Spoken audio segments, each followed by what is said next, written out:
खबर खे दर्द मुझे जी खबर आहे किथे रीय दर्शन कोई नुस्खो कारगर आहे किथे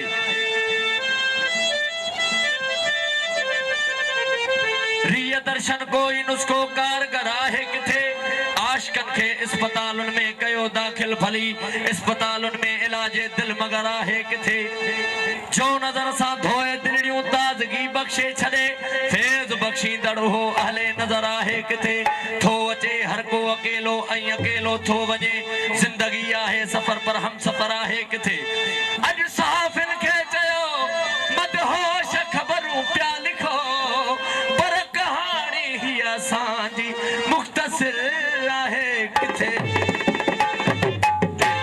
तेरी पान पंहिंजो विसारे छॾियो थम मगर इश्क तुंहिंजो उजारे छॾियो थम जो कां कां करे धार तोखां कंदो हो उहो आंजो कां मारे छॾियो थम जिते विसर संजा सवे बुत रखियल हा उन्हीअ घर में तोखे विहारे छॾियो थम मरण खां अॻे ही कयम कारनामूं जो पत्थर खे एहसास ॾियारे छॾियो थम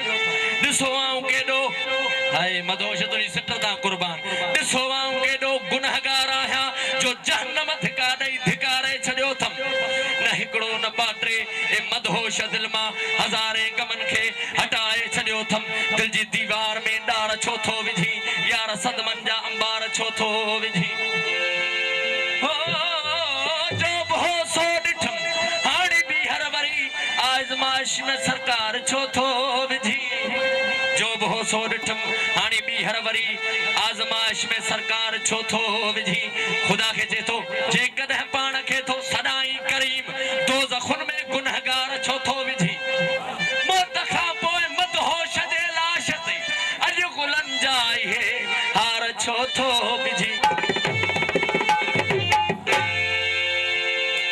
न आलिम न सूफी न को फलसफी मां फ़क़त आदमीअ जो बच्चो आदमी मां न पीरी फ़कीरीअ जे मकर जो चकर न ठोगी रहियो आहियां जो ठाहियां ठगी मां कुफर दीन जा ढोंग ढींगा न ॼाणा कंदो प्यार जी हारुगो पैरवी मां मोहब्बत जे बारे में नासिय न चओ कुझु इहा ई त सम्झां थो बशे वॾी मां ए मदहोश छुछ कर ते छा लाए छो हणा दम परस्तीअ जो दम आरज़ी मां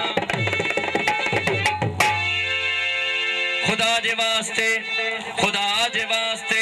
परहेज़गारन खे त समझायो असां समझूं न समझूं होशवारन खे त समझायो खुदा जे रूबरू सजदा बुतन खे रोज़ वेठा कन खुदा राहिन सदीअ जे दीनदारन खे त समझायो सरे महफ़िल विझन था दिल छिले महफ़िल में वेठल जे सलीको गुफ्तगू जो पंहिंजे यारन खे त समझायो ॾिसण जी ॾोह जी बेशक ॾिसण जे ॾोह जी बेशक सज़ा मदहोश खे ॾियो पर अदा थोरो घणो हुन जे इशारन खे त समझायो